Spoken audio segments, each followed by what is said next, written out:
Jam Session is a podcast where two guys who grew up in Dallas-Fort Worth discuss sports, craft beer, life, and their experiences living in one of America's most vibrant cities. If you love sports, you're going to love this show. If you love craft beer or you're curious about it, you'll love this show. Great conversations with good friends is what Jam Session is all about. Welcome. It's nice to have you here. I hope you enjoy it. I think you will. You're listening to the Jam Session Podcast. I was told that I could listen to the radio at a reasonable volume. With Cowboys insider... What's your name? Jean-Jacques Taylor. That's my name. Radio personality and craft beer expert, Matt McLaren. He's a very strange young man. He's an idiot. Comes from upbringing. And now, the Jam Session Podcast. It is indeed Jam Session. Subscribe, rate, and review, and hang out with us for a while. Right here on Jam Session. The moment we've all been waiting for has arrived. Ladies and gentlemen, the radio, TV, and now podcast star, the sexy Jean-Jacques Taylor. Why, thank you for that fine introduction, Matt. What up, dog? I would be the non-sexy one, Matt McLaren, or for our Spanish-speaking friends, Mateo McLaren. This is Jam Session, the podcast version 49, asking simply that you prepare to be dazzled. If not entertained. Yeah, see, what would happen is in high school, it just happened in college too, and I don't know why they did this, but every time you took a Spanish class, at least back in the day, you were not called your name, you were called whatever the Spanish would be. You know, like if your name was John, I think you went by Juan. If you were Matt, your name was Mateo or what have you. Oh, no, we got to pick, man. I was Carlos, I was Javier, and I was Esteban. Carlos Javier Esteban. That sounds like a prominent cartel overlord. I like that.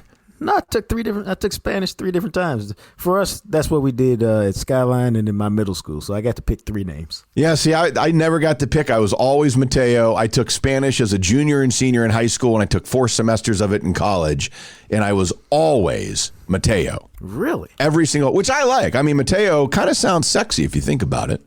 I mean, I don't really think of you like that, so. Well, that's okay. So I'm supposed to think of you as sexy, but you can't think of me as sexy. Pretty much. All right. I guess if that's how we're going to do this, that seems kind of unfair. I have some sex appeal. Come on. At least just admit that part. Yes, so I can see why some people would find you sexy. You know what? For you, I know how hard that was. I really appreciate you doing that. I really, really do. Man, we've got this Super Bowl matchup coming up. Super Bowl 55. We also want to tell you that we still have some of our t-shirts available. You can check those out.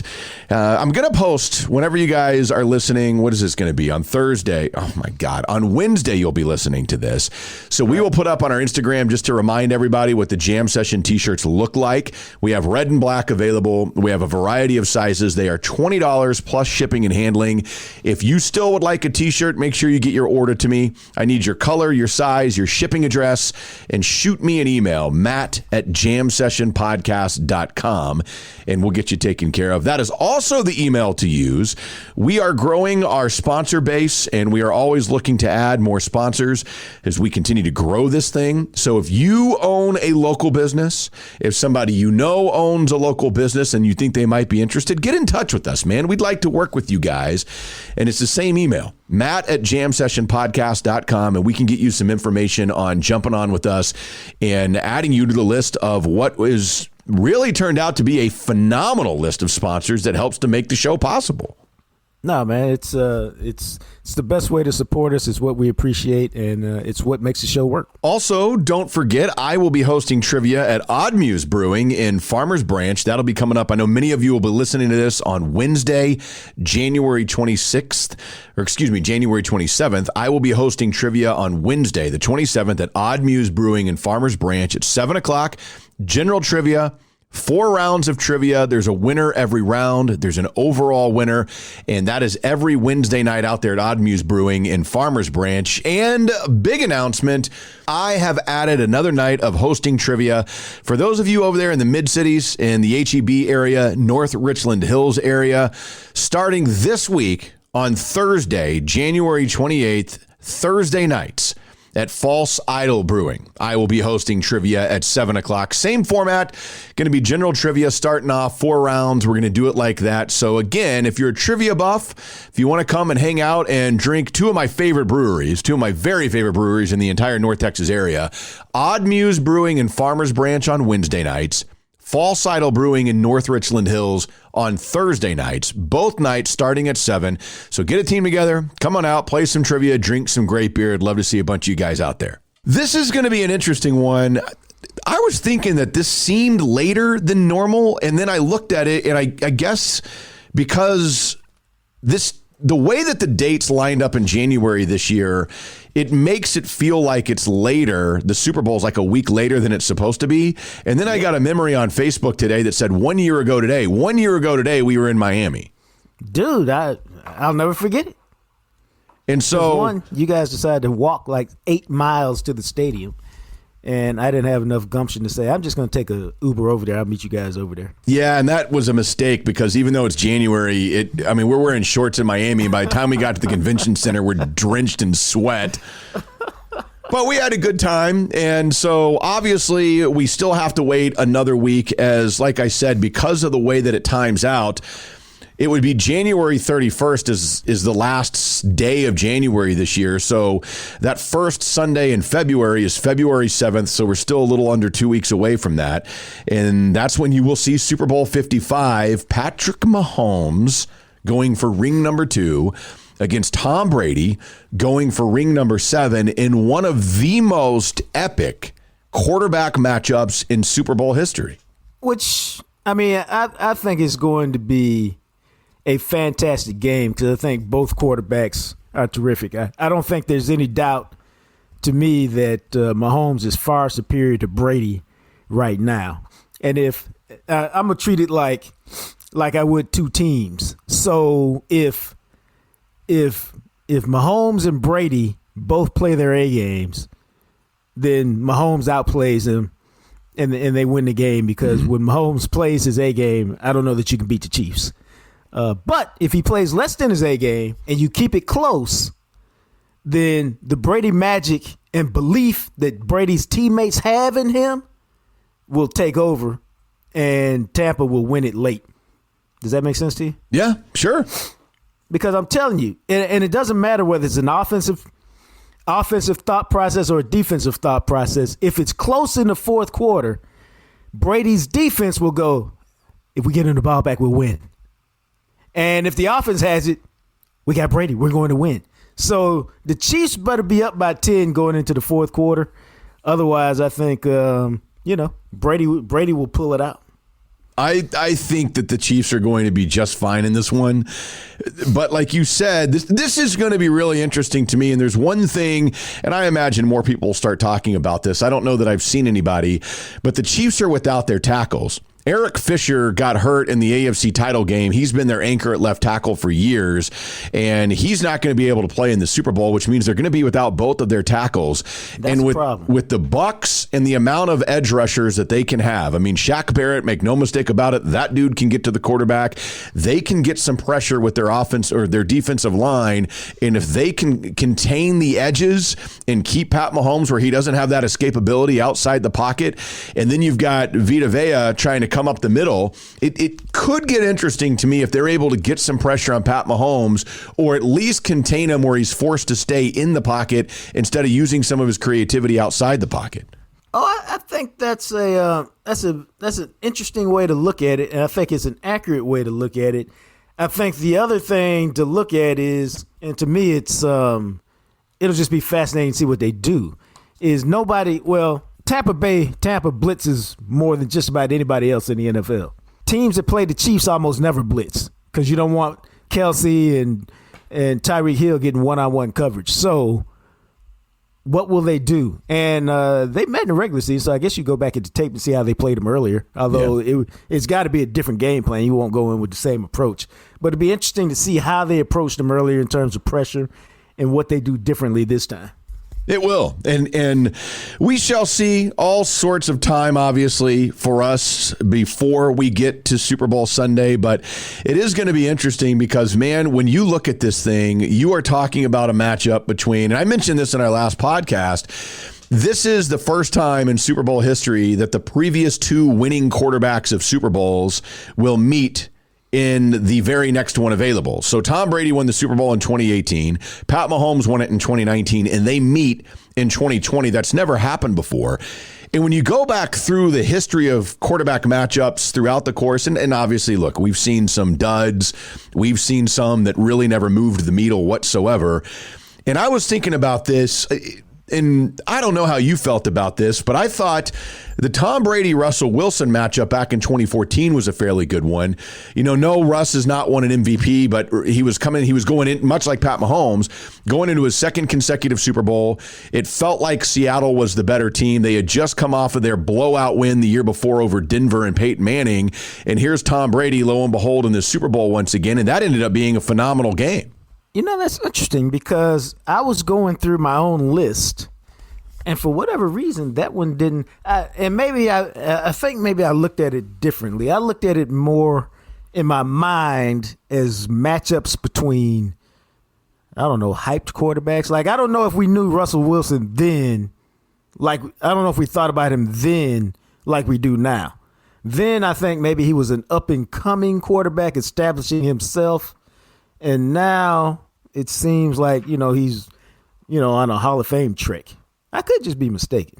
Yeah, I mean, again, because he had won the Super Bowl the year before, much like Pat Mahomes, early in his career, hadn't been in the league forever. And to me, I felt like we all kind of looked at him in the same sense that we are looking at with Pat Mahomes, because at the time, I mean, keep in mind how young Russ was back then, and everybody was saying, okay, especially when they got to that second Super Bowl, like, man, are the Seahawks going to be that team that wins 3 and 4, 3 in a row? They've got this defense. They've got Russ Wilson. And, of course, they ended up making that call at the goal line. They don't win, and they haven't been back to the Super Bowl since. Dude. I was also thinking, and this one is a ways back, I think kind of what I would think what you're talking about in my mind would be when Breeze and Manning played against each other back in, what was that, the 2009 Super Bowl, where the Saints beat the Colts. Now, Manning had gotten his ring a few years earlier against Chicago, obviously, a chance for his second ring, and Drew Brees, who had been in the league for a few years at that point, I thought that was one of those matchups you're like, man, Breeze, Manning, even if you still thought Manning and the Colts might be the better team, and of course, ends up the genius onside kick call from Sean Payton, and the Saints are able to get Breeze a ring. No, I think you're right on that because I had that on my list. I think the hype machine was probably caught up for Cam and Peyton because Cam was 15-1 MVP. Yeah. And then the year after Breeze and Peyton, it was A-Rod and Big Ben. It seemed like there should have been some hype over that game because unless we still didn't know yet whether Big Ben was a product of the Steelers offense. Mm-hmm. And then back in 2003, Brady and McNabb. And then I kind of kicked it all off, man, with Elway and Favre. Although that to me seems more like this game. Elway, like Brady at the end of his career, Favre, like Mahomes at the beginning, and where would it take him? But there's something about it, man. We got these two marquee quarterbacks set up. Dude, to me, it's the hardest position in sports. It's the most important position in sports. And when you got two elite guys going after it, two guys, at least one of them is in the Hall of Fame.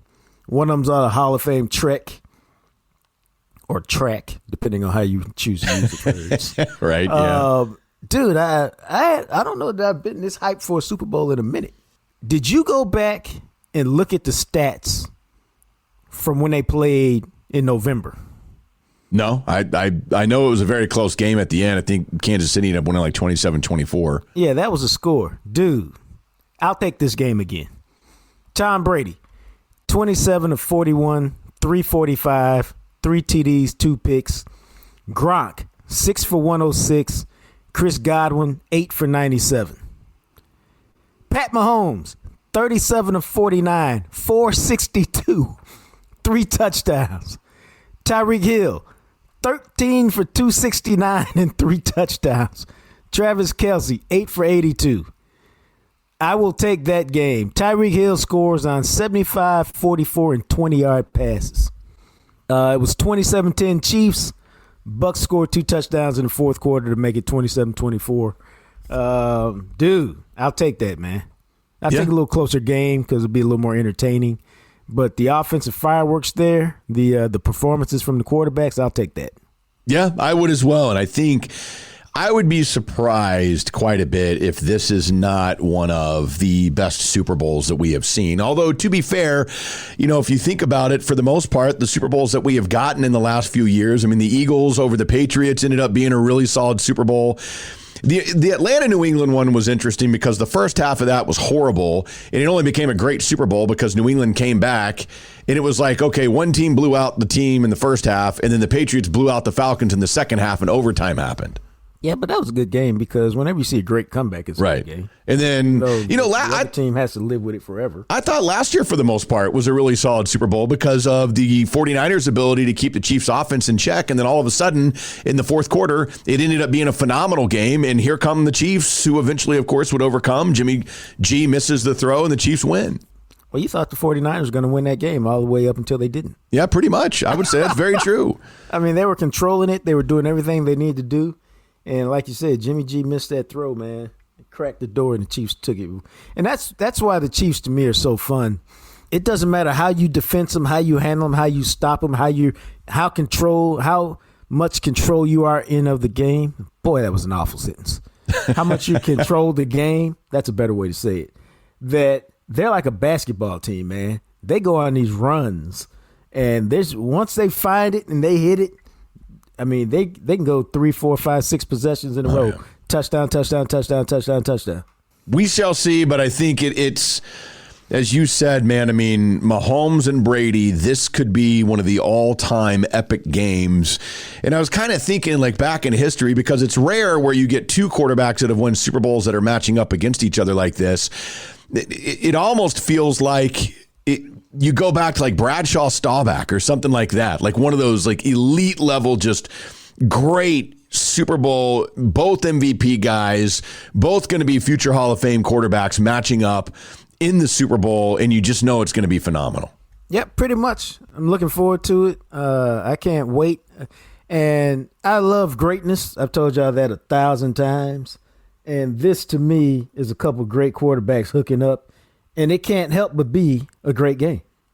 I can tell you what else is greatness, and that is our friends at HFX Foundation Solutions, man. A full-service foundation repair company. They take care of all of Dallas-Fort Worth. They specialize in slab, pier, and beam foundation repair. They can do drainage and gutter installations for you. And again, we've told you about this a million times. Pay attention to the signs that your house is telling you, the cracks, the sticking doors, the sloped floors, all those things. And if you have concerns, call them. HFX Foundation Solutions. Get that free inspection. 817-770-0174. They are A-rated with the Better Business Bureau. So check them out. You can find them on the web as well, hfxfoundation.com, or as I mentioned, give them a call. It's one of those things in life. The longer you wait, the more it's going to cost. As soon as you start noticing signs, give HFX Foundation Solutions a call. Get that free inspection. Check them out online at hfxfoundation.com. Also, of course, our friends at Beer Geek Shop in downtown Rockwall. Now, we'll have a Just a Sip coming up for you on our next episode, but that doesn't mean that you can't get out to Beer Geek Shop and start putting together a nice collection of beers, perhaps for your weekend. Jason and Deidre, local, family-owned, right there in downtown Rockwall off the square. Everything is available in singles in Beer Geeks. As a matter of fact, that 903 beer that we had last week, I saw a few of you that had tweeted us pictures that you went out to Beer Geeks and picked those up. They've got everything that you need, whether you're a beer novice, a beer expert, want to try some different beers, they'll get you set up. And I am going to send over, I made a note to do this today, to send over our requests for a new Jam Session 6-pack that'll be available at Beer Geeks. Fantastic. Did I send over some beer? Yeah, you sent them over, and then, I don't know, man, for whatever reason, I had your text, and I meant to do it, and then I was like, okay, I'm just going to have to make a note that I've got to send mine over to Deidre and pick those out and figure out how we're going to put together the first Jam Session 6-pack of 2021, which actually makes it really cool, because then you can just go and grab, 3 beers that Jacques picked out, 3 that I picked out, just Tell her, hey, give me the Jam Session 6-pack, and they discount it, and it ends up being a really cool deal for everybody. And the best thing about it is it'll be a really varied deal for you, and you'll get to taste a lot of different stuff, a lot of good stuff, and it'll help you discern where you fall on the taste meter. It will indeed. And I am definitely going to throw in some different ones this time around. I think last time I did a couple of IPAs and like a pale ale or something, or maybe I did a stout, but this time I'm going to really trick it up to take you and your palate on a 3-beer trip. Yes, definitely so. How about that? I'm definitely going to do that. So I came across this story as we take a quick trip here around the block. And in local guys, we like talking about local things. I know many, many, many of you that listen live in the North Texas area. We also have people that live up in New York. We've got listeners in Brazil, Australia, all across the country and the globe. And we always love hearing from you wherever it is that you happen to listen. But of course, we tend to focus on where we live, which is here in the Dallas-Fort Worth area. And I came across this story, man, and I thought, okay, there's no way. There's no way that this is actually a thing, but apparently it is. Now, we have talked about like surveys and studies and reports or whatever from this place before, but Smart Asset has put together a study, a report, whatever. And what they did was they evaluated home ownership rates among people 35 and younger over the last decade to find out where that age group of people is buying homes the most. Okay. Right. There is a city in the North Texas area that ranks 4th in the United States in home ownership among 35 and younger. And I thought, man, I am stunned that this city is that high on the list. Okay, so it's not Frisco because that would be too obvious. It is not Frisco. But then it makes sense. It makes sense because it would be more affordable than a Frisco or a McKinney or an Allen or something like that. Let me take, this is my shot in the dark. It's Forney. It is not Forney. Although in the next 10 years, it very well may be Forney. Okay, that was a good guess. Okay, I don't know. Ranking 4th in the country, the number 1 city in Texas for home ownership in the last 10 years, under the age of 35, Mesquite. Okay, I was close then. Mesquite, Texas, man. I can't believe anybody wants to live in Mesquite. That's what I was thinking. I was like, who lives in Mesquite? What do you do? I mean, you just go to the rodeo. You go to Town East all the time? Dude, I think of Mesquite and I think of Fort Worth East. I think of cowboy hats, Wrangler jeans. Dude, when was the last time you were in Mesquite? Mesquite is not that at all. I was in Mesquite. I mean, I guess if you go to the Mesquite Rodeo, it is, but that is like a super finite, small part of Mesquite. Dude, of all the places I could think of living, Mesquite just never comes up. I know. I was like, that is amazing to me. Amazing to me that home ownership in Mesquite, 35 and under, is at 45.5%, 35 and under. And I just thought, what? How is that? Like, that can't possibly be right. Okay, what is the appeal of Mesquite? I have no idea. If you live in Mesquite, hit us up. He's at McMatt Radio. I'm at JJT_journalist. What is the beauty of Mesquite? See, I know because the Lovely Lorraine's a real estate agent that a lot of folks are moving to Forney, which is like right past Mesquite. So I get that. Is this people who can't afford to live in Rockwall, so they live in Mesquite? I mean, you're not even on Rockwall's radar when you're in Mesquite.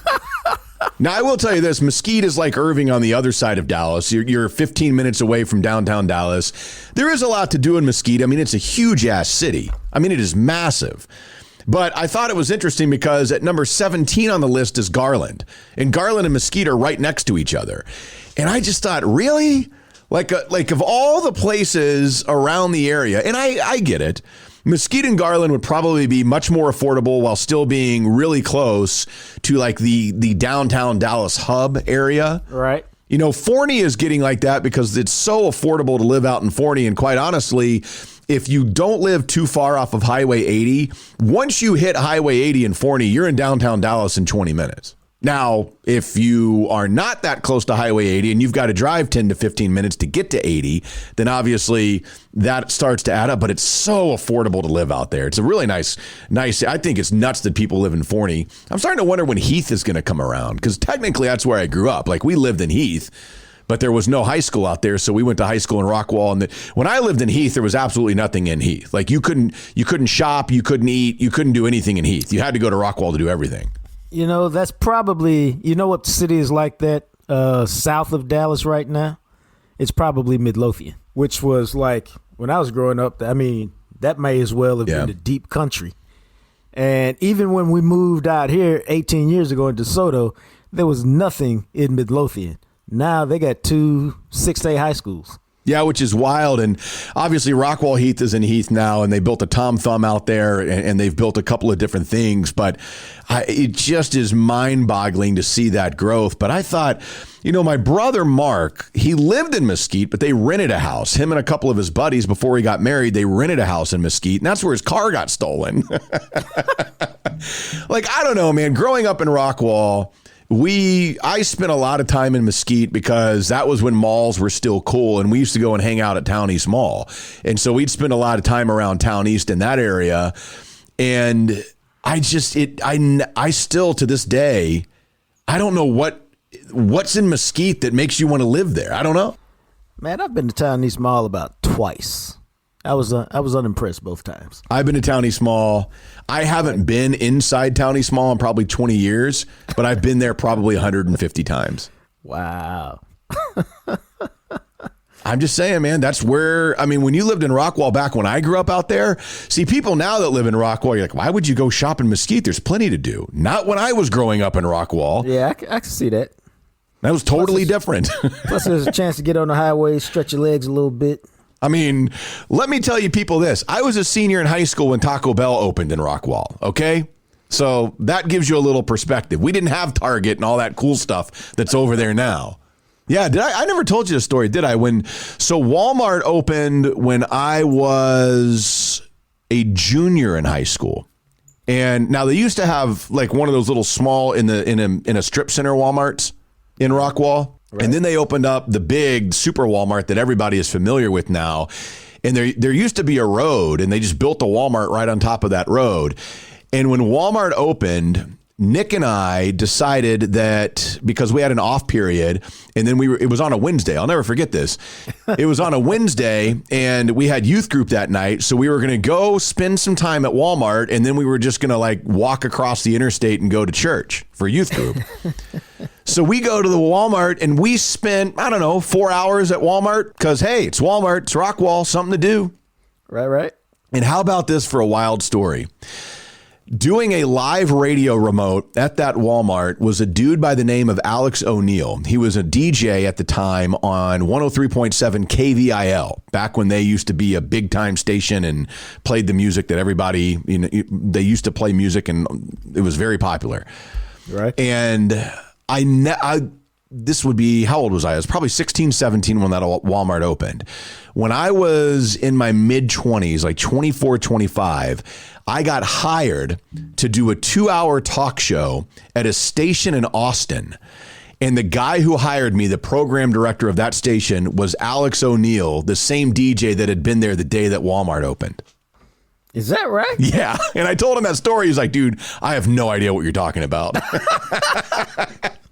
But isn't that wild? Dude, that's crazy. You talk about small world. Now, of course, that was when I learned that radio is really just kind of a bitch. And what in what respect? Okay, I've got a bunch of different respects, but which one are you referring to? So this was like my first real big time shot at doing professional radio, and I was really young. Right. Started out with the 2-hour show. Within about a month, it became a 1-hour show. I was told when they hired me that I would be giving a 2-year contract. I went ahead and moved down there and rented an apartment and everything. And I kept asking about the contract, like, hey, and I wasn't going to make any money. At the time, I think that the initial offer was $24,000 a year back in whatever that would have been. This was probably like 2003 or 2004, or maybe 22,000. It was really not a lot. And I kept asking about the contract. He's like, yeah, it's got a hold up on it, but we're still putting it together. And at the time, I'm in my early 20s, like, oh, okay, cool, no big deal. about 4 months after I moved down to Austin, like, hey, some bad news. We've decided to go and flip the station. We're no longer going to be a talk station. So unfortunately, we have to eliminate your position. Thanks, bro. And I had signed a year lease. Fortunately, I was able to get out of my lease by transferring it to an apartment complex in Fort Worth. They're still going to get their money now. Right. And so I just moved back up because I was obviously from the Dallas area and I had lived in Fort Worth. I was dating or engaged to a girl, I can't remember which, at the time, who went to TCU. And on the weekends, every weekend, she drove down and stayed with me in Austin. And then finally, when I lost my gig, I moved back and moved into Fort Worth and started waiting tables again. What a sweet girl. Yeah, but I mean, that whole thing, that taught me the value of put it on paper, let me see it, and we're both agreeing to a legally binding thing. Yeah, because it don't exist if it's not on paper. Right, because otherwise, it doesn't. Yes, and that's exactly what happened to me. And never in a million years would I ever again move somewhere. I moved to Florida, and they were like, well, come on out, and when you get here, I was like, no, fax it to me. I was like, you guys want... No, I'm serious. And this is back when people fax things, because that would have been in like 2004. It's probably like 2 years after that happened to me in Austin. I told him, I said, fax me the contract, and I'll sign it and fax it back, and we'll do it like that. And that's what they did. No, that's just doing business.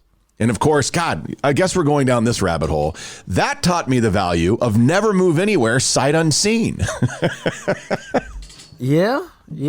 I mean, you talking about city or apartment or both? Both. I lived in Lake City, Florida, who, for those that don't know, is essentially like if Florida had a butthole where I-75 and I-10 met, it would be Lake City, Florida would be the butthole of Florida. Wow. And I lived in, it's in the smack dab in the middle of Central Florida, about 45 minutes north of Gainesville. Okay. And it is a dump. And here's the thing, I was going to be on air every day. They were going to pay me $25,000 to do 4 hours in the morning. I was going to do a morning show on like a mix type station, the music morning show. I was going to have a co-host. It was going to be great. And I was like, okay, this is awesome. I get to practice my craft. It was an unrated market. Like it's such a small market, like it wasn't rated. But at the time I was like, I just want to be on the air every day and I'm going to make a living doing this. This will be awesome. So I move. We pulled up in Lake City, Florida in front of a Quonset hut, which is an old, go look it up, like Google Quonset hut. It's like an old World War II barracks looking thing. My brother had helped me. I drove the U-Haul. He drove my car. We get out in front of this thing. He walks up to me. He was dead serious. He goes, hey, if you want to turn around and go home, it's okay. Because he couldn't believe it. I was like, no. And so that was the radio station. Then we get to my apartment. Let me tell you this story. God, we are going down the rabbit hole. You know what? This is a podcast. This is what makes it great. The lady, I did all this on the phone. I had talked to somebody that worked at the station. She's like, okay, well, what kind of apartment are you looking for and all this? I find out later there's only 3 apartment complexes in the entire city, so there's not much to go with. And she tells me, oh, I used to live in Philadelphia and I worked in an apartment complex and rented apartments to the Philadelphia Eagles. You're going to love it. And I was like, oh my God, this is great. She's like, yeah, your balcony has these nice French doors overlooking the pool. So in my head, I'm thinking, okay, this is awesome. To this day, it's the worst apartment I've ever lived in my life. It was nothing like how she described it. It was an absolute shithole. There were roaches on the floor. Wow. It came to be like I would get up so early in the morning to shower that there were times I learned if I don't turn on the lights, I won't see the roaches in the bathroom in the morning. And see, then that changed because I got in the shower one morning and stepped on one, and that was really weird. Yeah, it was that type of place. I couldn't stand it. It got so bad. I lived there for 6 months. And then as soon as I could, I got out of my apartment lease and moved to Gainesville and lived in Gainesville and drove 40 miles to and from work every day to get out of Lake City. Dude. But that taught me if you're going to move somewhere, either go visit them. And now it's a lot easier with the internet. You can see a lot more than you. I mean, again, this is 2005. Now, I'm curious, what made the city a dump? There was nothing to it, man. It was a really rinky-dink, low, just a weird-ass city. Everything was kind of run down and old. There wasn't really anything new. And it just was, it just was trashy. I don't know how else to describe it. And it was really weird because there was a cult that lived there that like dominated the town called the End Timers. And they all lived in one specific neighborhood, and they gave all their money to their leader. And that leader lived in the nicest house in town. It was like a $2 million house. And they all lived in these dump shithole homes that surrounded his $2 million house. It was the weirdest thing. Wow. Yeah. And they all drove Cadillacs and wore suits everywhere they went. And that's how you knew that they were an End Timer. This is a real story, man. I swear to you. I promise this is all true. What a weird place. I'm telling you. God, I hope everybody enjoyed that trip around the block. Yeah, what a weird place. And that was the story of Matt's early radio career. Wow. I'm telling you. I'm glad I missed out on that. Dude, no doubt. I mean, God, that was just something. That was on a completely different level. I've basically lived in Dallas and Columbus, Ohio. I know. You've never moved anywhere, and I've hopscotched all over the country like a crazy asshole. Lake City, Florida, man, my God. I mean, just imagine the next time you go to the bathroom, look down in there and be like, man, Matt lived in that. And you'll be right. I'm like, yep, sure did. That was me. Wow. Although maybe go get a roach and throw it on top of it, and then you'll get a better idea. Dude. Oh, God, talk about a trip down memory lane. I hope everybody enjoyed that. I do know, though, that you will enjoy checking out Freeway Tire Shop. Now, Freeway Tire Shop, I mean, you talk about going from Lake City, Florida to as good as it gets with customer service. You're talking about Freeway Tire Shop. These guys do it all. State inspections, oil changes, mechanic work. Obviously, they can take care of your tires for you. Very competitive pricing, and their customer service. We have had multiple people. I know, Jacques, you and Lorraine, the lovely Lorraine, have experienced it yourselves. We've also gotten several emails from people that have gone out there and have just raved about JR and how he takes care of people. Yeah, a friend DFW car guy went out there and got hooked up on some tires. JR, okay, check this out, man. Last time I was there, I was waiting. The lovely Lorraine had taken both of her cars there. And I was trying to make sure her other car was going to be ready so I could take one of them back home. Mm-hmm. And so we were probably sitting in there for about 20 minutes. And when I tell you, man, JR is like a barber, man. He like knows every customer who comes in there, and he's chit-chatting with all of them. And that's the part of the customer service that I think you appreciate, especially when it's a mechanic, because we all know what's up with mechanics. You feel like, did he really fix my car, or did they just charge me 2 arms and 2 legs when they could just charge me an ankle? And because of that relationship and because of the love he gives out to his customers, I think it gives you a comfortable feeling that I'm getting my car fixed at a great price, at a fair price, and they're fixing it right. And when you talk to a mechanic, that's all you can ever ask for, man. And I tell people, I challenge people to do this. See, I hadn't even told JR this, but I told the lovely Lorraine to do this, dog. And I'm not going to give you all the numbers, but she got a Jag fixed last week. And I said, now go call the dealer and see what it would have been to get it fixed over there. And it was easily $1,000 less. Golly, that's incredible. Yeah, and that's real talk now. That is awesome. Because I ended up spending $2,000. Yeah. Because it was a few things wrong with it. It's one of those things where there was no major thing, but everything was like $400 or $500 to get it fixed. So, but it's running right, and she's rolling down to East Texas with it today. Well, that's the thing to do, man. I'm telling you. Take it over to JR. You can find him online, freewaytireshop.com. You can actually schedule an appointment there as well and request a quote, and JR is going to get you taken care of, so make that happen. He's a big fan of Jam Session and takes care of the Jam Session listening family. Also, of course, I think you can kind of sense a trend in the people that we have as sponsors, and these are all local family-owned places for the most part, because that's who we like working with. And another one of those is Logan Renfro with Blue Dragon Fine Art, bluedragonfineart.com. This is such a cool concept to me, because Logan is much like us. He has this dream, and he launched it and has started it, and he's a local guy who wanted to open an art gallery. And so he's starting online. He's going to have a space at some point that we'll be telling you about in the near future. But his online art gallery is all local, man. It's local artists, new, established artists. He's got them both, that are looking for a place to showcase their art locally. And so Logan started this. And art is one of those things. It's obviously in the eye of the beholder, but the start of the new year is one of those times, especially with Valentine's Day coming up, makes a great gift, a unique gift, that perfect piece of art that can complement your home or your office. Just kind of that you look at. Art's one of those things, man. I have seen some paintings in my life. There's two of them. I don't know why I've never forgotten them. That if I had had the money at the time, I would have just pulled the trigger. One, I was in the Bahamas and I wanted to buy, and we were like, how do we get that back? Because it was like from a street vendor, and they were like shipping, like they don't handle shipping or anything like that. And I didn't feel like messing with it. But, art's one of those things. When you come across that piece that just speaks to you, I'm telling you, it just adds like this positive vibe wherever you put it for yourself. No, you got to understand. I got two people in my family, an aunt and an uncle, who are both artists. My aunt, crazy enough, started doing art and paintings, man, when she was in her 50s. Mm-hmm. And now she's selling them as it's kind of what she does because she's retired now. Yeah. But they would have loved something like this. And so this is what I tell folks, man. Take 10 seconds. Stop what you're doing. Take 10 seconds and just go to bluedragonfineart.com and tool around the website for a minute. That's all. Just take 10 seconds, go to bluedragonfineart.com, tool around the website for 10 seconds or a couple minutes, and see if anything moves you. Indeed. And support a man because, again, this is local. Blue Dragon Fine Art is local. All the artists are local.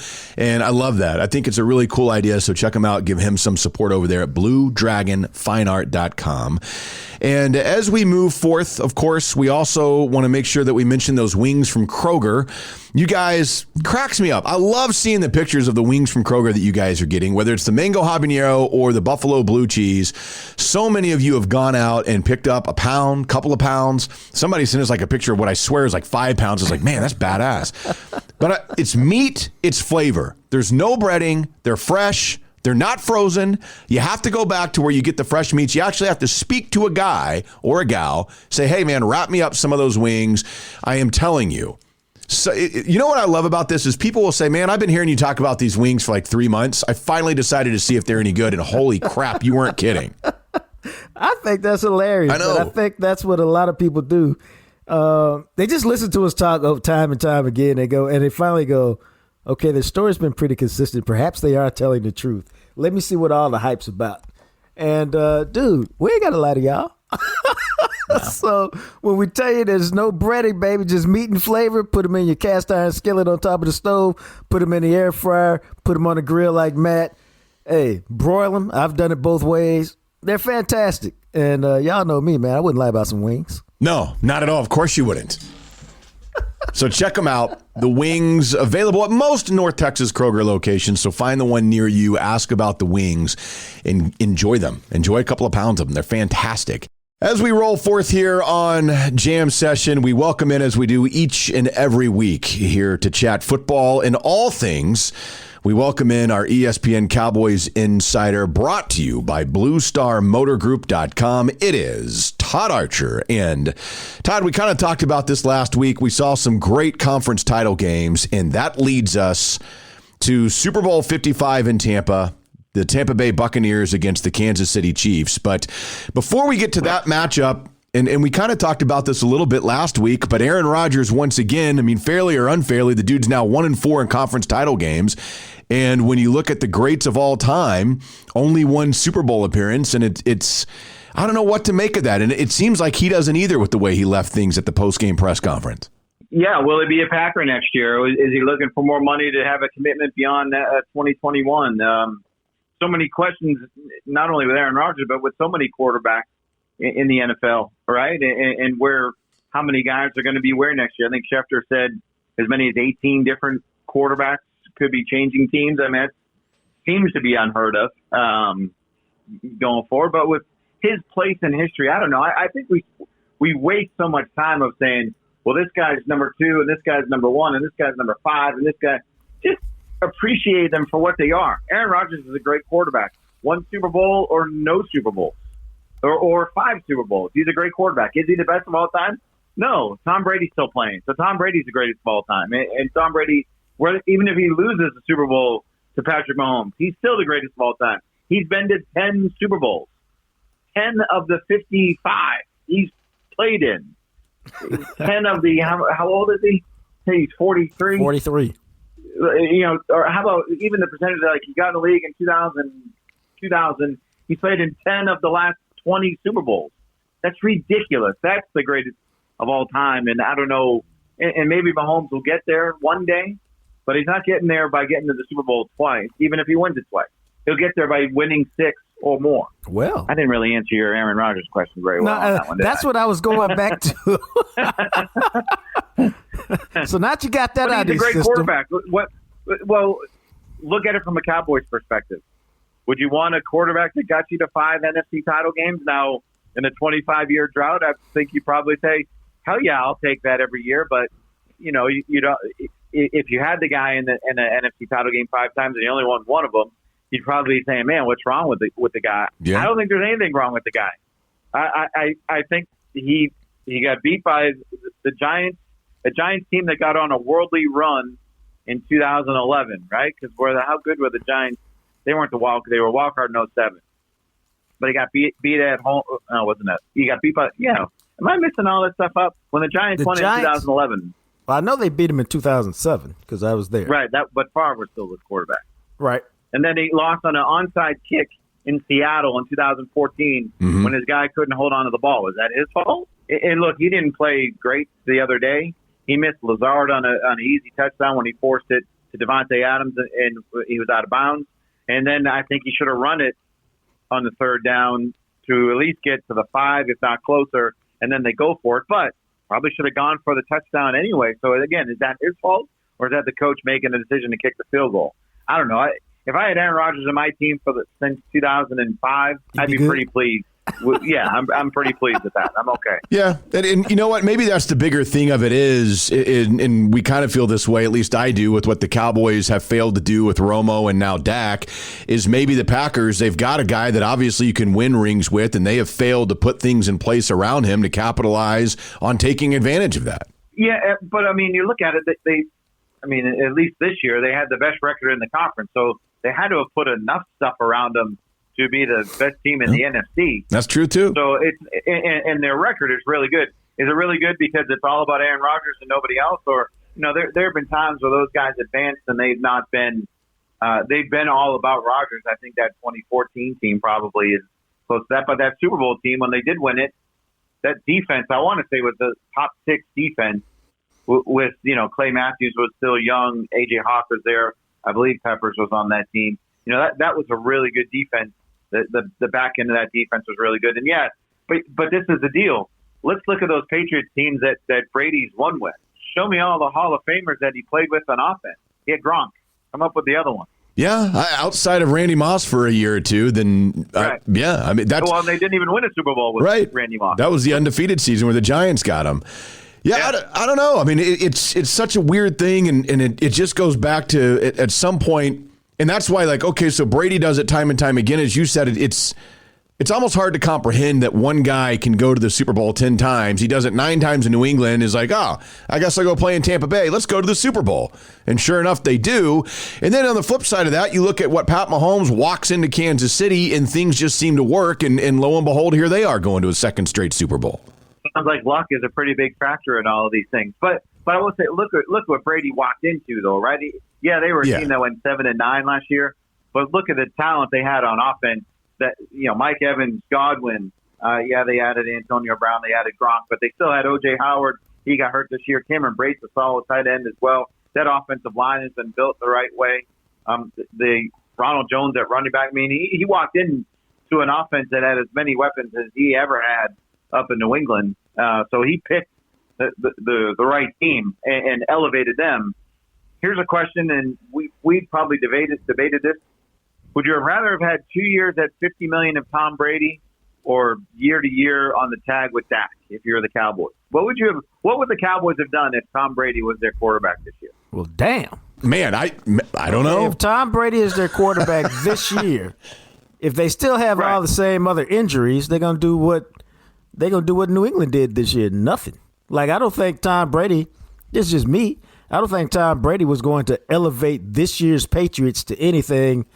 Maybe they'd have got another win or two, but they weren't doing. I'm talking about this year's Cowboys. No, but that's what I'm saying.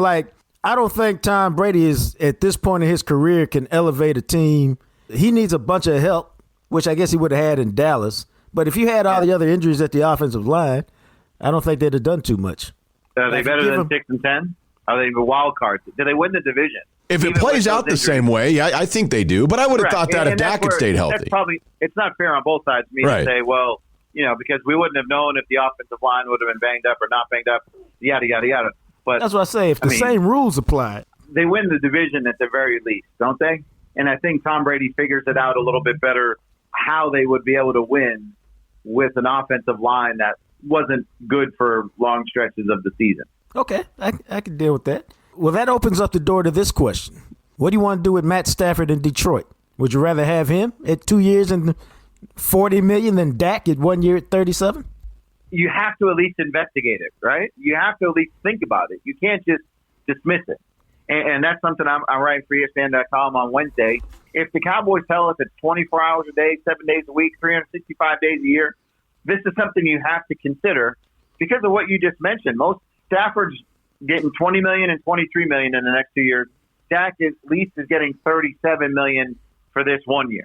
If you factor in cap differential and where you can improve your roster, I think Dak is a better quarterback than Matthew Stafford. Let's say Dak is a 90 and Matthew Stafford is an 86. If you can improve the rest of the roster better with that 86, does that make the team better over the quarterback that's a 90 that you can improve the rest of the roster with? Don't you have to at least consider that and investigate it? And my bigger point on this thing is, look, they're going to know well before June 15th whether they're going to get a deal done with Dak through their negotiations with Todd France. Right. And so if you know that this is heading down another road where you're going to the tag, move on. Because what's it going to get you? Because you're not bringing him back on the tag in 2022 at more than $50 million. Factor all that stuff in and at least think about it. And if you don't know you're getting a deal done with Dak, then move on and get your compensatory pick in 2022. Because someone's going to sign Dak and give him $40 million. That's an interesting point that I don't think we've really explored that much because we all kind of think they'll get done. If we follow your premise, okay, Todd France, Dak, they're driving a hard deal. We want all the money. The Cowboys continue to say, oh, we got to pay everybody else. We just can't pay you. There's a bunch of quarterbacks out there. Is Matt Stafford the guy you want, or do you want one of the other ones? We talked about Aaron Rodgers. Aaron Rodgers will not forget about him, right? Right. He's not going to come here with Mike McCarthy as coach, so we can forget about that one. Who else would you go get that you would say lifts this team or keeps this team in the same spot? Let's remember, this is a team that's missed the playoffs 3 of the last 4 years. Yeah, right. And I think when you look at this, I mean, let's say it's Deshaun Watson. It is the package that you're going to have to put together to go get a guy who's going to cost you $40 million plus a year for the next few years. Can Deshaun Watson come in here and you're giving up 10 this year? You're probably giving up your first round pick next year. And it's almost the same with Stafford. If you're going to acquire Stafford, you're probably giving up the 10th pick in the draft this year to get him. Is it worth it to give up that draft capital when you need those pieces to be able to build around whoever it is that you would bring in? Plus, you're going to have to redo another deal with him after a year if you want to keep him. Okay, it's still less than the $40 million a year that you're paying Dak. Right. Stafford is, yeah, but let's say it's Watson. Right. I mean, Watson would cost you. Well, if you're going to pay a quarterback $40 million, is what you would end up doing with Sean Watson. Why not just give Dak the $40 million? Right, and you keep your draft picks, and you can try and ideally build around them. Yeah. So this is more about the cap space you would gain on a quarterback on a smaller deal. Even if they were to extend Matthew Stafford after they got. What are we doing? Why are we talking about all this stuff? I'm talking about extending a guy that they started to come up with the trade compensation to get the guy. Awesome. But you could still extend his contract out beyond 2022, and it would still be significantly less as to what Dak Prescott's contract would cost you against the Caps. I guess the biggest hurdle you have to come up with, what's the compensation that you'd have to give up to get Stafford from Detroit? And it probably would be the number one pick this year, a premium pick in 2022, and maybe a player or two. But there's risks involved with all of these things that we're talking about. And what gives you, this is where the analytics come into play that I can't never understand, of what would give you the better chance of overcoming the risks.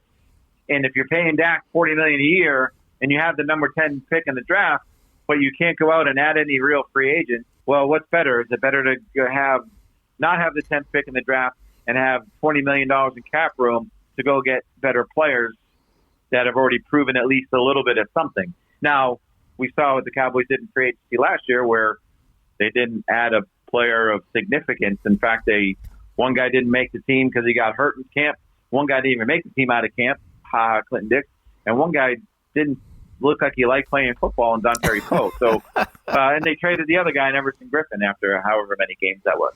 So they didn't really cover themselves in glory in their free agency. Again, this is why I say you investigate it. You have to think about it and realistically think about it. It's not just, we'll think about going and trading for Patrick Mahomes. Well, yeah, okay, great. That's not happening.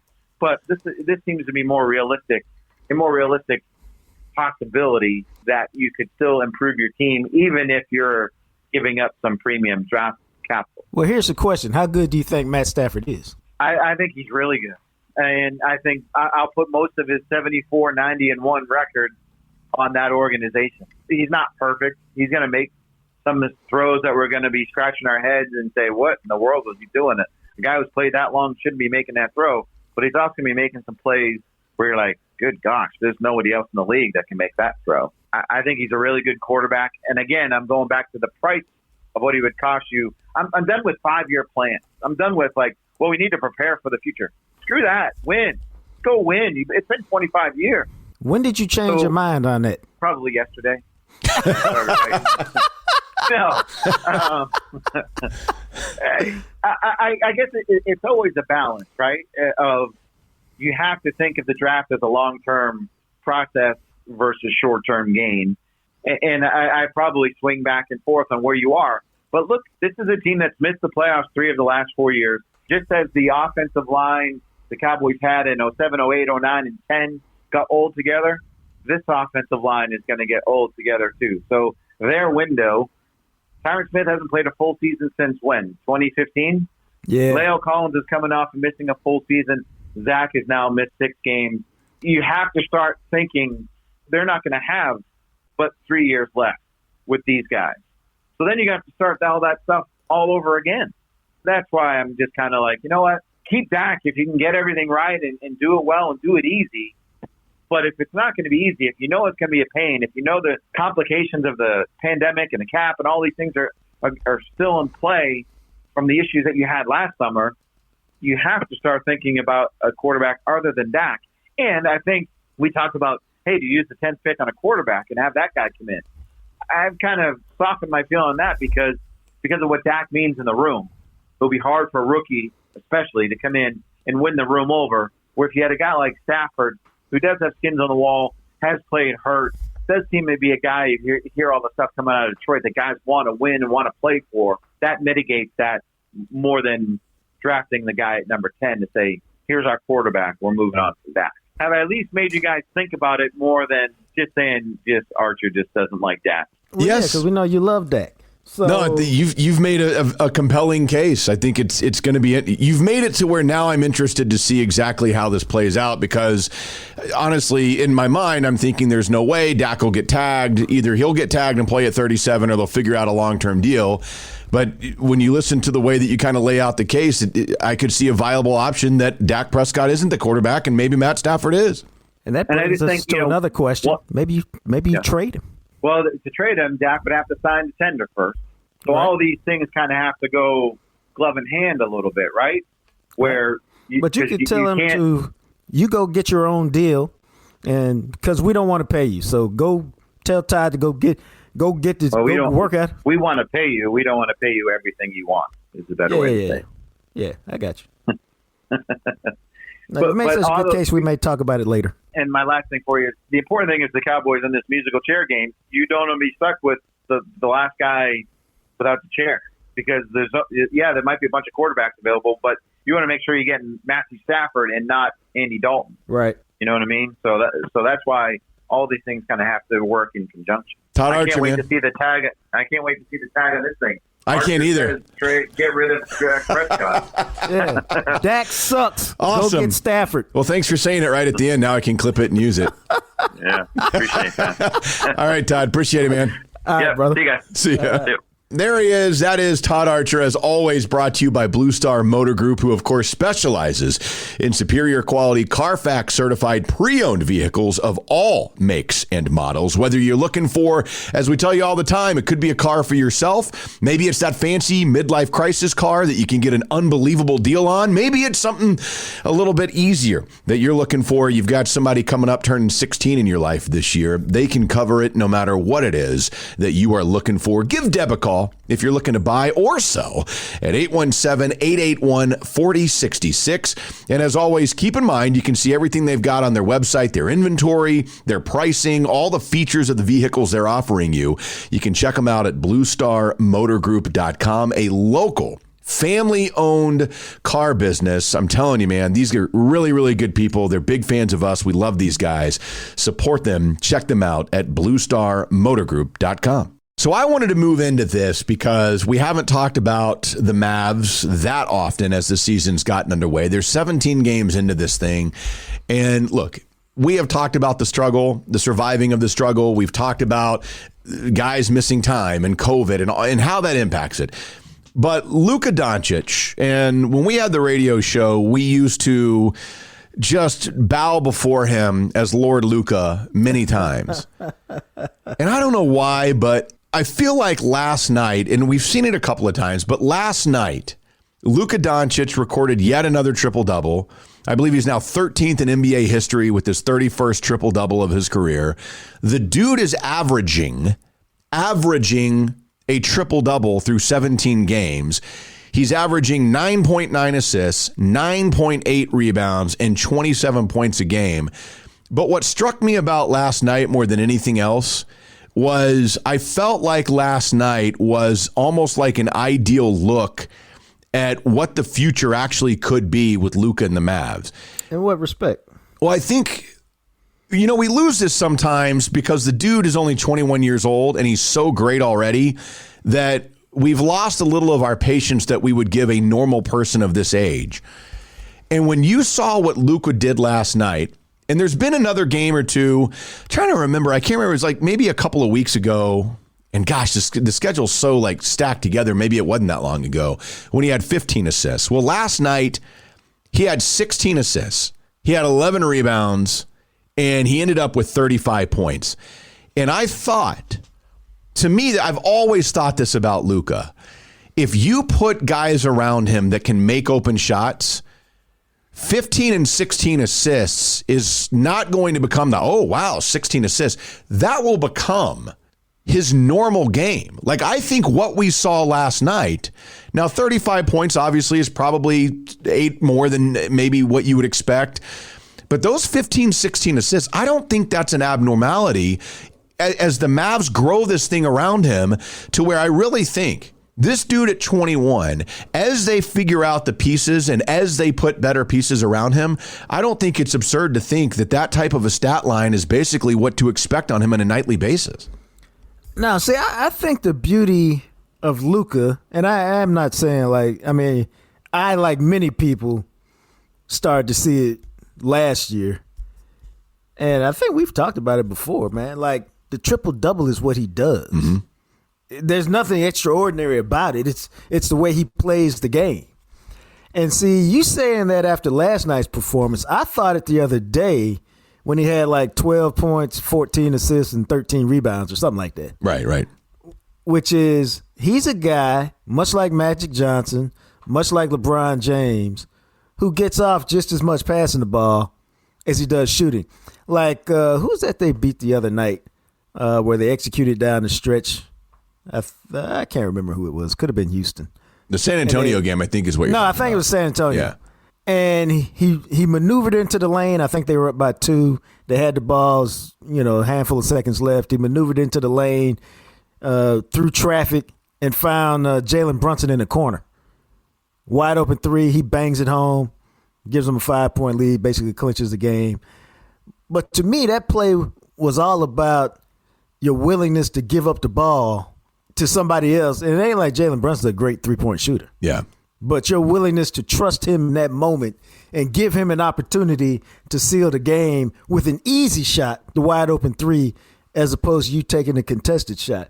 And I think that's what Carlisle means when he says the dude gets it, man. I mean, he's a great player with the proper temperament and a great personality. And that's why I will be shocked if he doesn't win multiple championships along the way. Right, yeah.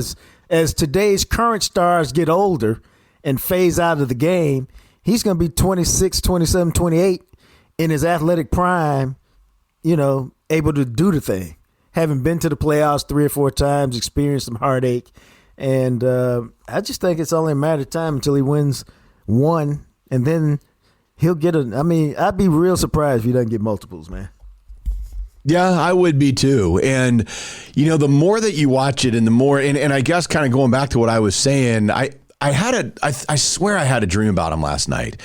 And that's what kind of prompted me to want to have this conversation, because I started thinking about it. And, he reminds me, yes, he reminds you of LeBron, but he also reminds me so much of Magic Johnson, where sometimes I feel like Magic somehow is an underrated player in the pantheon of greatness.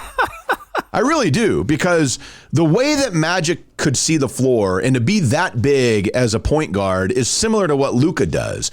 To where, Magic would make these passes all the time, and he did it with a lot of flair. He played the game with that type of joy that Luka plays with, and he had that showmanship.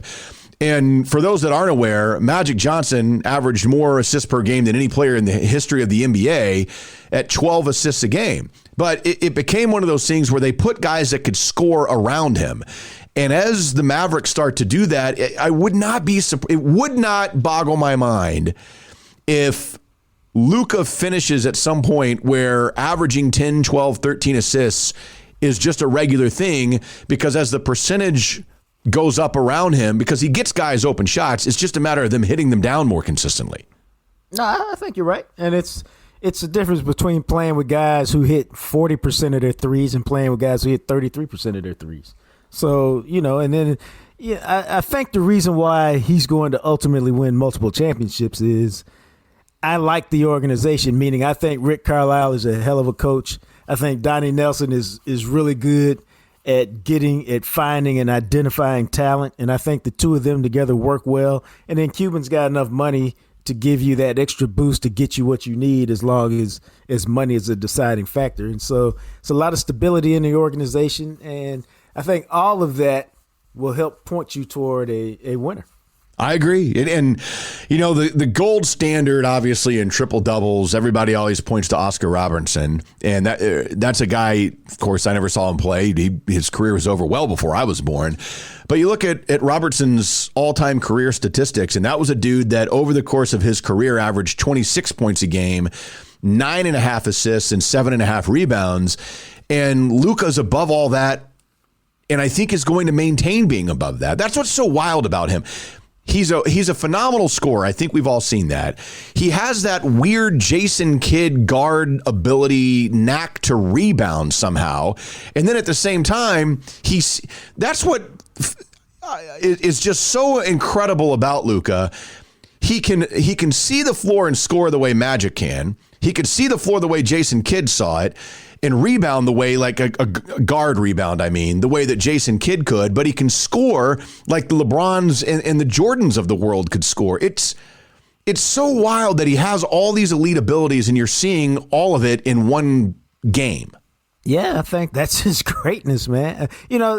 I think, he reminds me of Magic, although he's a much more dominant scorer, because he could do what Magic could do, which is I can grab the rebound. Right. I don't have to give it to anybody. So I've got the rebound, and I take it down the court. I find the open guy cutting for a layup. Boom. I just had the layup. I just had the assist and the rebound right there, and it doesn't require any extra effort. And then I don't think we can overlook the fact that he's got the ball most of the time. He has the ball more than anybody else, but he makes good decisions with it for the most part, and so you don't mind him having it. Yeah, and I was reading an article the other day about him, about how he, in the short offseason, really worked on his mid-range shot. And you've seen an uptick in that. Now, yes, everybody would love to see his three-point shooting be better and his free throw shooting, obviously. But when you talk about our impatience with the 21-year-old, those are the things that the greats do, where then by the time they show up and they're 25 or 26, the flaws in their game are virtually nil. And that's something that he'll continue to work on. But the development of that mid-range jumper, in a world of analytics where they say, okay, shoot more threes, well, sure. But if you're hitting a certain percentage of the mid-range jumpers, then it can actually even out what you're doing if your three-point game isn't there yet. And he's kind of discovered that in his arsenal this year, which has really, I think, helped to, if you're trying to figure out like, okay, what is he doing better than he was last year? I think you see that. I think as the years go by, at some point, I do expect that his three-point shooting, because he's a dude who has shown he's willing to put in the work. Now, maybe you say, oh, really? He showed up all fat. Okay. But he stays after games when his shot isn't there. He works. I believe that he is that type of guy that's driven like that. And I do think that over the course of his career, as his three-point shot continues to increase, as he works on it, we are in rarefied air here, man. And the fact that he's only 21 is one of those things that you just want. Like, when you're 24, what's he going to do? 24, and he's not even in his prime yet. That's what I'm saying, man. And you got to remember, LeBron, KD, James Harden, all those cats are getting older. Yeah. It's going to be about, the Greek Freak, Donovan Mitchell maybe, and Luka, and maybe one or two others, man. That's who it's going to be about. And that's why I'm just convinced that he's going to win it, because I think it's a smart organization. They'll get him what he needs, and then he'll take care of the rest. Yeah, and if they get him what he needs, if they get Luka, the supporting cast that Magic ended up having, I'm telling you, the dude's going to average 15 assists a game one season. If they put those types of scores around him where they're not missing wide open shots, this is a guy who is going to put assist numbers maybe on a level that we've never seen before, while also scoring, which is so crazy, because usually those assists, like you talked about Magic, usually those assist numbers, guys are, okay, 18 points, 20 points. If need be, I can score you the 35. But Luka, he's the guy that might actually average 28 points while averaging 14 assists a game, dude, which is wild. That's why y'all need to just enjoy him. Seriously. Enjoy him. Seriously. Enjoy the guy. Also, of course, another one of our fantastic sponsors, and that is something Jacques very familiar with, Soda Weight Loss. Hey, I got to tell y'all, how many of you spent the first month of the year at the gym ready to hit it hard with a new workout? Now a month has passed and that number on the scale, it ain't really changed all that much. That, my friends, can be tough mentally. And the reality is nothing's really going to change until you get your nutrition in order. I can tell you, like you, I set goals every year, but I never really had the tools to reach them. That's until I got together with Soda Weight Loss. How to eat, what to eat, when to eat. They do it better than anybody. Your boys dropped 50 pounds because I started focusing on nutrition. Soda gives me those tools, and they help me figure out where I am and where I need to be, and they help me get there. And they, too, can help you keep the weight off of life and stay sexy, just like your boy. So go online, read more than 4,000 Soda client Google reviews, and see why the Dallas Cowboys have made Soda its chosen weight loss program for their organization and fans. Set up your appointment today by going to SOTAweightloss.com. That's SOTAweightloss.com. 7 DFW locations are Soda at home. Soda and the Cowboys are. Say it with me now. State of the art. And, of course, our weekly chat here, you read his work in the Dallas Morning News, and if you don't, I would highly encourage you to, man. This dude can break down some film. Our NFL film analyst, it is John Owning joining us. And, John, obviously the Cowboys aren't in this thing anymore, and I know you have moved on to film study, starting to put together your mock drafts, looking at prospects and doing all that. But the Senior Bowl coming up, you had an article in the Dallas Morning News taking a look at some of those guys at the Senior Bowl that the Cowboys might have their eye on. How do you see the Senior Bowl this year, especially because there's no scouting combine, and the importance that the Senior Bowl may have? I think it's even more important than any other year, because it's going to be one of the only situations where you're going to be able to get official measurements from, like, with all the teams present in a situation. I mean, they're not going to have a combine, so they're going to have to spread out all the other things across the collegiate pro days across what it seems like March and April. So that's going to be a really interesting obstacle for the scouts and teams to overcome. So the Senior Bowl, having this much talent in one place, you're just not going to have that again really throughout the NFL draft season. The fact that they even get to play live football on top of getting the official measurements and all those fun things is just fantastic. And can't say enough about what Jim Nagy and the crew has done to really recruit a really solid talented group, and to really be able to put on such a big event and during the pandemic times while keeping everybody safe and healthy is really commendable, I think. Well, that leads to who are the 2 or 3 guys you're most interested in seeing at the Senior Bowl? Well, there's a couple. The one that if I had to pick one guy that I have my eye on, it's going to be Levi Onwuzurike. He's a defensive tackle from Washington. He's a little bit undersized, 6'3", 290 pounds, weighed in this morning. But he has that electricity that the Cowboys need in that 3 technique defensive tackle position. Neville Gallimore and Tristan Hill are kind of the guys there, but I still think Neville Gallimore has a little bit more flexibility to play the nose tackle position. So I think the Cowboys could still use an upgrade at that under tackle spot, that 3 technique spot. And I think Onwuzurike is the guy that can do it. He plays way above his weight class. He has really strong hands. When he uncoils his hips, he's incredibly explosive. He has speed, he has quickness. The problem with him right now is he's still a little bit reckless with his hand technique. He kind of gets a little bit wild when trying to make it past blockers. But, I mean, he has a really strong foundation.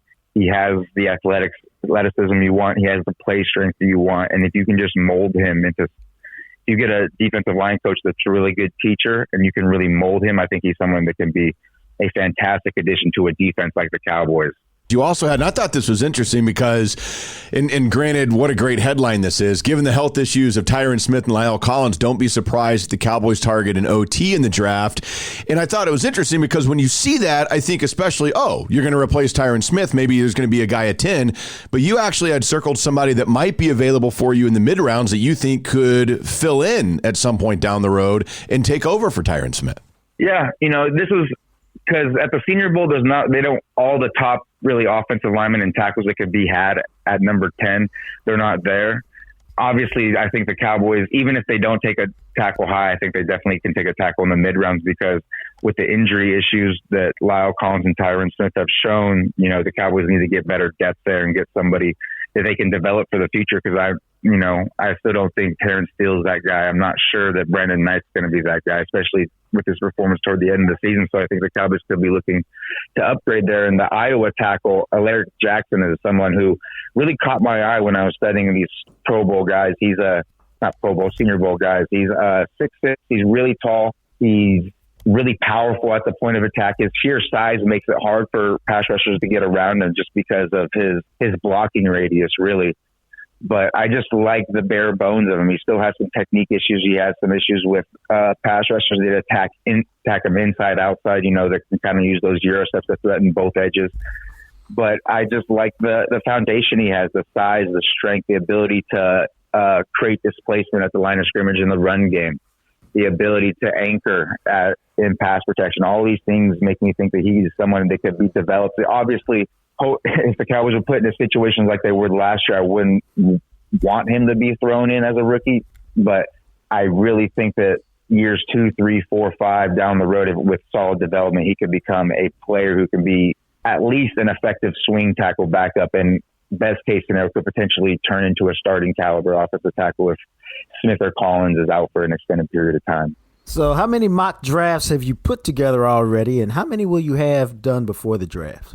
Officially with the Dallas Morning News, I've done 3 so far. And I'm going to do 1 each month leading up to the draft. So I'll have another one in February, another one in March, and then I think I'll do 2 in April. So that'll be good. But unofficially mock drafts, I've done about $1.5 billion. About $1.5 billion, I would say. Around. We got to ask you, because the one that you did that was, a couple of days ago, I guess it was, over the weekend, I think, that last one that you did with the Dallas Morning News, and I think this is really interesting because it could happen. I think a lot of Cowboys fans are sitting there and they're like, at 10, it'll be Farley or Surtain, and it'll be one of the cornerbacks with the 10th pick. What about the scenario if both those cornerbacks are off the board? Where do you see the Cowboys going? And I thought your pick that you took I would be very interested to see the Cowboy fan base and the faithful, what they would do if the guy you took at 10 was actually the selection.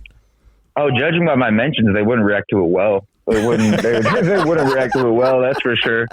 They didn't react well to my January mock draft 3 months before the NFL draft even happened. But I just thought it was a good exercise to go through when it was, it wasn't my plan, but when I pulled up the mock draft simulator at the Draft Network, Surtain and Farley were off the board. So I thought it was a great opportunity to kind of work through the potential options. I mean, the guy that everybody likes, who I really like as well, is Rashawn Slater, the tackle from Northwestern. I think he would be a really good pick there. But I also think the guy that I chose in my draft also warrants consideration, Jalen Waddle, the receiver from Alabama. And the reason why I think he's worth consideration is because he adds a dimension to the Cowboys offense that they don't currently have. I mean, the Cowboys have guys that could stretch the field like Michael Gallup and stuff, but they're not true burners who really put the fear of God in these safeties and defensive backs that he's going to run by them and accelerate and run away from coverage at any given time. And I think Waddle can give that. His ability to stretch the field vertically, I think, would just open up the intermediate and short zones even more for the likes of Amari Cooper and CeeDee Lamb. So I think if you're going to take a receiver at that point, it's not really worth it to take someone like a Jamar Chase, who's kind of already a similar archetype of receiver that the Cowboys already have. So if you're going to take a receiver, I want someone that's going to add a new dimension to the offense, and I think Waddle would do that. Well, I think the reason that's not like you're tripping, you smoking out there in that California where it's legal. I think it's more like you go, okay, if you took Waddle, okay, that just means that Amari Cooper is gone at the end of the year, and then you get Gallup signed, and then Gallup, CeeDee Lamb, and Waddle are your guys for the next 3 or 4 years. And I don't think if people looked at it like that, they wouldn't think that it was absurd. They would go, oh, okay, I see where they're going with that. That kind of makes sense to me. Yeah, that's the kind of hard part that what we're doing right now is we're doing mock drafts in January before free agency even takes place, so we don't know exactly what the holes are going to be. I mean, what if the Cowboys go into free agency and sign a safety like, Marcus May? And then, that's going to take a safety totally off the board really as a need and probably not going to be a top 50 even consideration. So, there's just so many things that can happen between now and then that can change up their draft priorities that it's just interesting how upset some people get about these early mock drafts when things can go in any different direction. I mean, last year, if you told them that if I did the same exact mock draft last year and said CeeDee Lamb was going to be the pick, I mean, what would people have said? They would have said, no, that's impossible. Never would happen.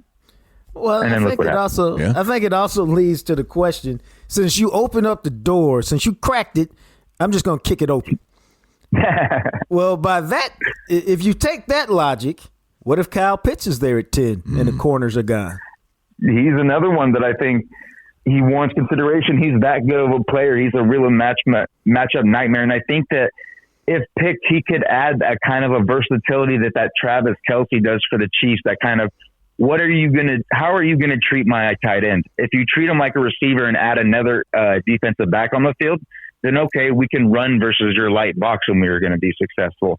But then if you treat my tight end like an actual tight end and use, a safety or a linebacker to cover them, well, no safety or linebacker has the coverage ability to really cover someone like Kyle Pitts one-on-one. So then we could just use him as a matchup weapon in the passing game. So I think that his ability to create that kind of versatility for the Cowboys offense to kind of pick and choose and really exploit mismatches in the opposing defense, I think that he definitely warrants consideration there, even though that I'm extremely satisfied with Dalton Schultz and Blake Jarwin being your top 2 tight ends next year.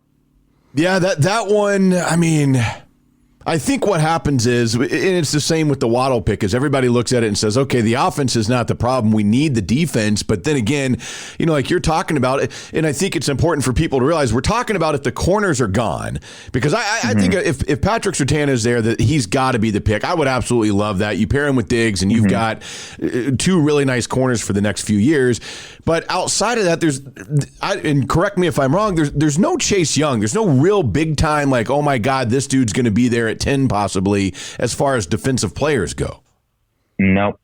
I mean, the one real defensive end who I think could warrant consideration there if he didn't have the terrible injury history is Jalen Phillips from Miami, but he's a guy who medically retired a year and a half ago because of concussion and wrist injury. So you definitely don't want to take that risk that high in the draft, no matter how outstanding his film is. So yeah, outside of combine their names, Surtain and Fairley, I really don't see any defenders really worthy of that spot. And anybody you do, I think you would be reaching. I think if the Cowboys are gung-ho on taking a defensive player in the first round and Surtain and Fairley are gone, jeez Louise, Surtain and Fairley are gone, then you got to trade down and, and look for maybe, go into the 20s and try to draft a J.C. Horn from South Carolina or an Azeez Ojulari from Georgia or even Jeremiah or J.O.K. I'd like to say because I can't say his last name very well, from Notre Dame, Jock, the linebacker. These are all guys that would warrant consideration, I think, if Cowboys traded down a little bit in the first round. Now, see, I just off the top of my head, I hate the idea of trading down. I just think I think in most drafts you get a guy that you expect to be a real impact player at 10. I don't think if you trade mid-teens or 20s that you expect that guy to be an impact guy. You think he'll be a good player, but it's like, I'm at 10, dog. I don't expect to suck like this for another few years or if ever. And so I'm going to grab somebody who can be a difference maker. I mean, you want to get that blue chipper while you can. Yeah, exactly. Yeah, and it feels like, and who knows how it'll turn out. You got to think at least 3 quarterbacks go in the top 10. If 4 go, there's a chance the Cowboys are looking at, if you take out the quarterbacks, getting a top 5 or 6 positional player at a position other than quarterback. Yeah, and then you add in the fact that there's going to be potentially 2 offensive tackles going in that early. Yeah, like Penei Sewell and Rashawn Slater potentially, and then you got Kyle Pitts could go early, or any Devonta Smith, Jamar Chase could go early. Jalen Waddle could even go before 10. So the Cowboys are going to have really, really good players available for them at number 10. And, I like what Jean-Jacques was saying about sticking in and getting that blue chip player. There's something to be said about being able to grab one of those blue chip players rather than grabbing, maybe 2 lesser players later in the draft by trading down. Very true. John Owning, as always, man, really enjoy the work. Thanks so much for jumping on with us. Hey, thanks for having me on, guys. There he goes. John Owning, NFL film analyst of the Dallas Morning News. Come on, let me ask you this, man. Yeah. When he said that the defensive tackle was known for having explosive hips and that's why he really liked him, didn't you go, I'm known for the same thing? Sure I did. Why not? Why not, man?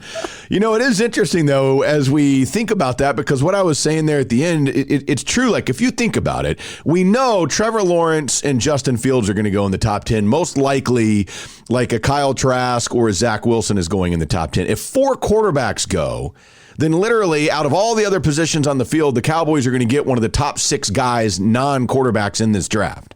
Yeah, and I think it's realistic, which is why I'm just staying at 10, man, and I'm grabbing the best player there because you can't go wrong. Because I think you can realistically say if 3 quarterbacks go in the top 10, and it wouldn't shock me if 4 of them went because they become commodities. Right. And somebody trades up because, I want the 4th guy. I don't want to miss out on him. And you got the tackle from Oregon. Slater is already moving up boards. That's the tackle from Northwestern. You got Jamar Chase, who most people think is going in the top 5. You got Devontae Smith, who probably go in the top 10. I mean, dude, that's like 9 players right there. Not to mention Pitts. And I think I'm going to put it like this, dog. All those offensive guys are seductive because it's about scoring points in the NFL. Right. I just have a hard time believing one of those 2 corners is not going to be there at 10.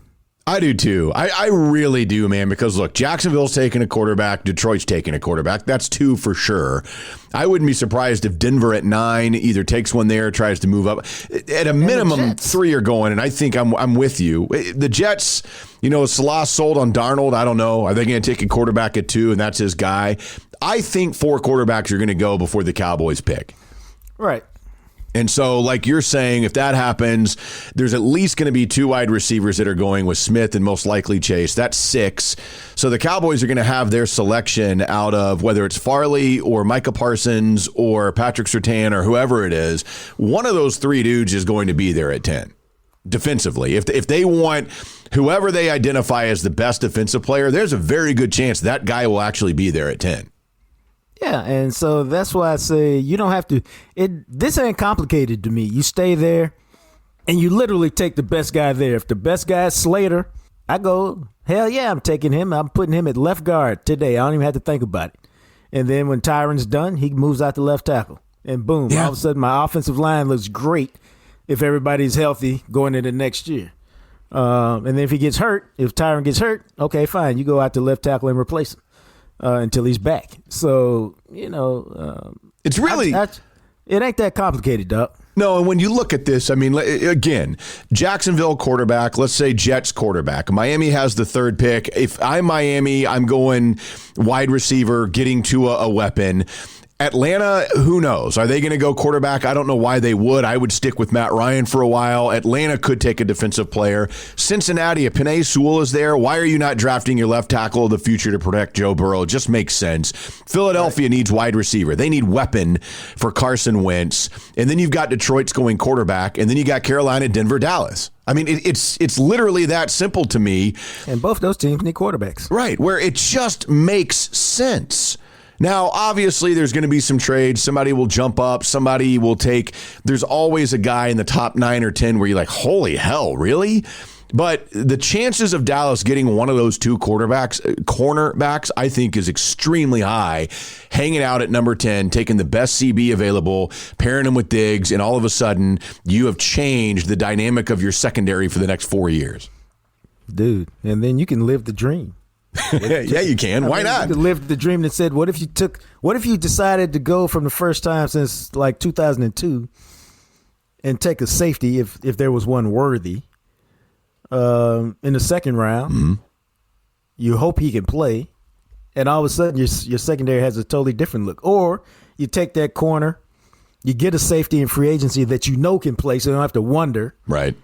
And all of a sudden you've upgraded your secondary tremendously, just like that. You think you got some pass rushers, and all of a sudden you can live the dream. Thanks for listening to the Jam Session Podcast. You can find us on Instagram at Jam Session Cast. Also on our YouTube channel. You can subscribe today by searching Jam Session Podcast there on YouTube, and of course on Twitter at McMattRadio at JJT_journalist. Thanks to Purple Elephant Music for the music you hear at the end and beginning of each episode. He is the radio and TV star, the sexy Jean-Jacques Taylor. And I'm just a guy, Matt McLaren. Please remember, tell your friends, tell your family, check out the Jam Session Podcast, subscribe, rate, and review. We'll catch you next time, available everywhere you listen to podcasts.